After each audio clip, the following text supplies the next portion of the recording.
back to Winter's house, and today we're in the kitchen. I just went up and harvested these beans, and I'm doing it every morning. I'm trying to beat the rabbit, to be honest, and the deer. And I just harvested, look at this dill. Oh my goodness. Look at that. Isn't it beautiful? The smell is incredible. We're going to be using that with the beans. We're going to be making something called Dilly beans, which is basically pickled beans. And these are freshly picked. I just took the stems off, we washed them, and we're going to make a simple brine. And it is so easy. And what I love about this, pickling things, gives you another option to preserve your food. And if you have a big garden like we do, you're trying to stay ahead of that curve. You know, we're either freezing, canning, dehydrating, pickling, fermenting our vegetables so we can enjoy them through the winter. Now the bean that I'm using is a wonderful bean. It's from Baker Creek, and I love this. I planted this last year. These are Pink Swan, and you can see it's a nice meaty bean, perfect for canning. This one is called Royal Purple, and it's a beautiful purple color. This one I love for snacking. We just eat those raw, and they're amazing. The grandkids love those. We're gonna make a simple brine, which is equal parts vinegar, equal parts water, and most all of the recipes don't call for sugar, but I like mine a little sour and sweet. I like a little bit of sweetness in there. If you don't want the sugar, don't use the sugar. I just add a tad of it. We're gonna be using a nice clove, probably a clove or two per jar. I'm using pint jars, fresh dill, and then we're gonna be putting some mustard seed and some salt. And all of those you can change around to what your taste is. If you don't like mustard seed and that flavor, don't use it. If you don't like dill, even though dilly pickles kind of have to have the dill, and I'm even going to use the flowers on this dill. You can also use apple cider vinegar. I just have this pickling vinegar on hand. I normally make my own vinegar, but I need to start on a new batch. I just finished out the last that was in the quart. So this is Mrs. Wage's pickling vinegar, which is a great vinegar. So we're going to get started. The beans are washed. I'm going to make the brine, and then we're going to bring the brine to a boil, immediately turn it down to a simmer for 10 minutes. You just don't want it boiling like crazy for 10 minutes. Just bring it up to a boil, back down to a simmer, and then we're going to, while that's working on that, we're going to be packing our jars with the green beans. And how we're going to do that is we're simply going to be laying the beans on their side. And this is a great way. If you've ever tried to do it this way, the beans will fall over and it's kind of an unorganized mess. So I'm just going to pack them in like this on their side. And some of the smaller ones will fall to the bottom, and then later you can pack another one on top of that if they're small. Now some of these are small, and to be honest, I was trying to get ahead of the deer and the bunny, but the deer can get them up on the cattle panel. And we just pack them away. So I'm going to pack the rest of these jars. But before I do that, I'm going to show you just how easy the brine is, equal parts. So for these, I'm going to do 2 cups, and it's equal parts. So it doesn't matter what you're using for a measurement, because I think I'll have enough for 4 pints, but I'm not sure. So this is like a Firestone old vintage mug. I'm going to put that in there. I'm going to use 2 of those. And of course, if you need more, you can always go back. But as long as it's the same increments. And this is water. 2 cups of water.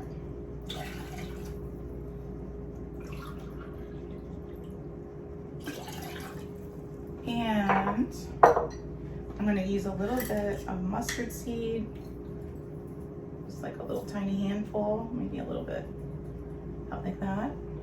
And you're just wanting that wonderful flavor. And I'm going to actually just do probably a little tiny handful of sugar, about that much, in. and you don't have to use the sugar. That's optional. Now I'm not going to put I'm not going to put the dill in the brine yet. I'm going to pack the dill and the garlic in the jars with the dilly beans. But I'm going to put this on the stove. I'm going to bring it up to a boil and down to a simmer. And while I'm doing that, I'm going to pack my jars with the beans, and we'll be right back to fill the jars, and I'll show you how to do that. Okay, our brine just came up to a boil, and I brought it down to a simmer, and we're going to let it hang out there for 10 minutes. In the meantime, my water bath, I'm using my small one because I only just have these 3-pint jars, and it's silly to waste all that water with the big one. I'm letting that warm up too. It's not going to be crazy boiling, but it is going to be warm to kind of match the temperature of the brine that's going in these jars. The jars are warm too, out of the dishwasher. They're packed with the beans. And now we're going to add the fresh garlic cloves to it. And this is what's going to give it a zingy. And I like to put the garlic to the outside so you can actually see what's in it. And so I'm going to give each one a good 2 cloves, just to give it a good, maybe even a more here. See what I can get in the jar. This makes it so yummy.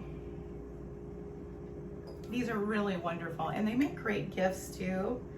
I know the holidays get so crazy, and that's what's great about doing your canning now. If you're doing it for gifts, you just get that out of the way, then it's all ready to go. And of course, you can add more garlic if you want. I'm putting quite a bit in here because we love garlic. My husband likes to eat it raw. Then we're going to be this is washed, and I'm going to actually try to get one of these flowers down in it, one of the smaller ones, with the dill, because I think they're pretty. Part of the glass jar is fun because you can see the stuff through it. Let's put some, this smells amazing. And if you like it dilly, go for it. That's what I'm doing. If you guys love pickling things, let me know what you pickle in the comments. I'd love to hear what you guys are pickling, because we're all in this together. You put someone in this one. Now, of course, if you want other things in your jar, totally is okay. This is just one easy recipe, but you could tweak it to things that you like if this is not something that sounds good. I'm going to continue packing these jars, and I'm going to grab the brine, and then we're going to add the brine to the jars, and we're going to be in business. Okay, we have our brine all ready to go. It smells amazing in here. And we have our jars. Look how beautiful they are. Aren't they so pretty? This ended up making 3 pints, so that'll give you an idea of my bowl of beans versus how much went in here. Each one has probably 2 cloves of garlic and lots of dill. So that I'm excited. It smells so good. I'm going to try to put this in everything that I can think of. And then you're going to need something that you can ladle in. Now these are great. Ball makes these, or a lot of other companies you can get these, but it just keeps the rim of your jar clean basically. And we're going to ladle this goodness in. And in the meantime, our water bath is almost ready for us to put these in. And you want to bring this up to probably in ½ an inch headspace, meaning usually I go to here, which is probably more than ½ an inch. That's probably an inch in all reality, but that's a good guide. I usually go to the neck. I'm going to show you a trick that I use when we get Chinese food. I keep the chopsticks instead of tossing them, and they're great for debubbling your jar. Now, if you're new to canning, you have to make sure you get all the air out in the jar, or it's not going to seal properly, and then all of your hard work is for nothing, and you can also make yourself sick. So you want to get in there, and you're going to run, in this case, my chopstick along the outside edge of the jar, and you can see me kind of wiggling. I'm encouraging all the bubbles to come up all the bubbles. Then I'll run it in the middle, and you'll see a lot of times your liquid will drop once those bubbles are displaced. You get everything back down in there. That one's good to go. And then what we're gonna do, we're gonna come back after this is all filled. We're gonna clean the rim of the jars with a paper towel dipped in vinegar, because you, again, want those seals to have a good clean surface to seal to. So this is just like canning 101. Of course, if you've canned before, you already know this. And I'm going to debubble this one. And just getting in there, encouraging all the bubbles to come out. Sometimes you'll see a lot of bubbles come out depending on what you're canning. But what I love about this bean recipe, since it's being pickled, you can water bath it. Okay, that one might need a tad more. The great part is you can just keep adjusting. There we go. I feel good about that. I'm gonna move this guy to here. And these jars will get really hot once this liquid is in. So we're gonna set that one there. I'm gonna do my last one. And I do have, I think I will maybe have a little bit left. But it's gonna be pretty close. It was a pretty good guess. I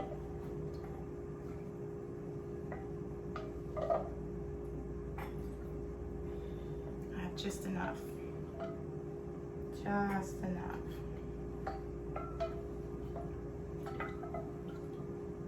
Trying to get those mustard seeds.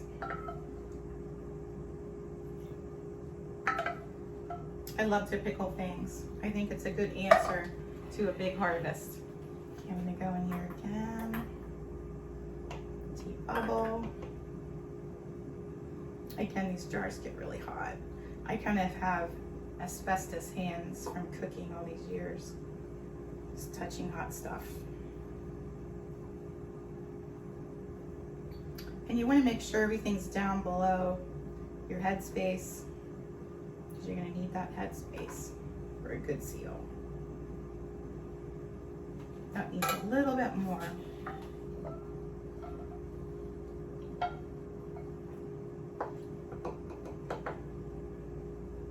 Let's see, let me do this.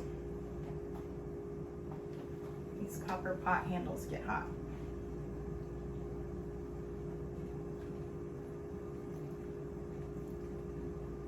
Perfect amount. So that's good to know. These are 3 pints, wide mouth, and that was 2 cups. 2 cups of sugar, or I'm sorry, 2 cups of water, 2 cups of vinegar will give you 3 pints. So that's good to know. Okay, I'm gonna grab a paper towel with vinegar, and I'm gonna show you how I wipe the rims. We're gonna put the jar lids on, and it's gonna be ready to go into the bath. Okay, we're gonna get these rims cleaned up. And I'm just gonna go around just like that. And it's best to use vinegar.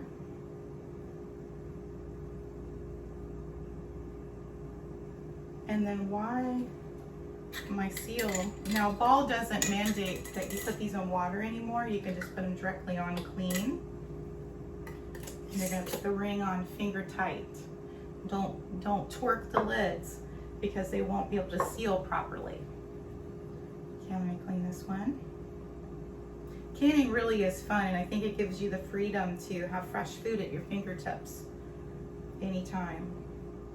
And of course, if you're growing it, doesn't have any chemicals or bad things in it. It's all just goodness. Okay, and I'm putting my clean lid on. Finger tight. Now also I want to say too, the jars prior to this were sterilized in the dishwasher, and the lids were washed. Let me do this one. I'm gonna go around the edge. Make sure he goes down in that.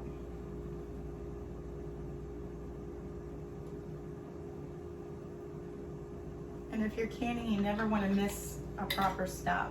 I'm gonna make sure everything's correct, finger tight. And then I'm gonna get my grabber, and we're gonna go ahead and put those in the pot, and I'm gonna show you how to do that. Now here's a tip too, add a splash of vinegar to your water, white vinegar, so your jars come out nice and clean, because if you've canned, you know, sometimes they'll come out and they look almost like they have the deposits from the water on them, and the vinegar will help that. Of course, I always wash after my jars have set for entire 48 hours. I will wash them in the sink under warm water and soapy water if need to be, if I'm doing jams or whatnot, before I pack those away. And then I'll show you more when these come out what we do with the ring. I want to tell you too, the water must be at least 2 inches over the top of the jar. No matter what size jar you have, it must be at least, that's the minimum, over the jar, because you're creating pressure to seal those seals, which is muy importante.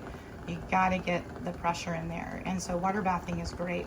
Look how easy this is, guys. So easy.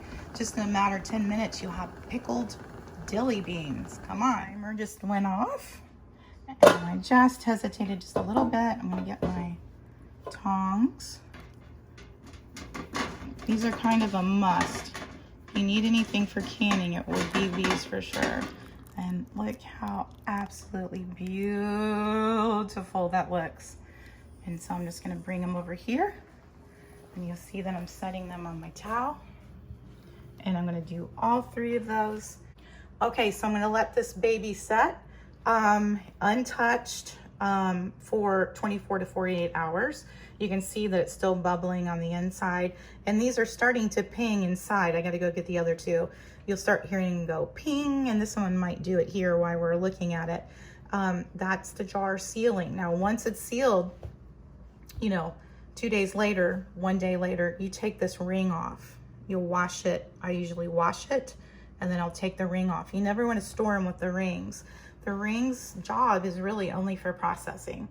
And then your jar lid is sealed. You don't need the ring anymore. And then you never want to stack your jars in the cabinet on top of each other, because if something happens inside the jar, that seal is not good or whatnot for some reason, and it goes bad, you'll want that to be able to pop, so you know it's not good, because botulism is invisible and tasteless and odorless. It's very tricky. But if you follow these rules, you're gonna be golden. And look how beautiful. That's so pretty. So, so pretty. Look at that fresh dill in there, right from the garden. Thank you for joining me for another episode here at the Crown Bee at Winter's house. I'm so glad when you guys join me. It's always so much fun.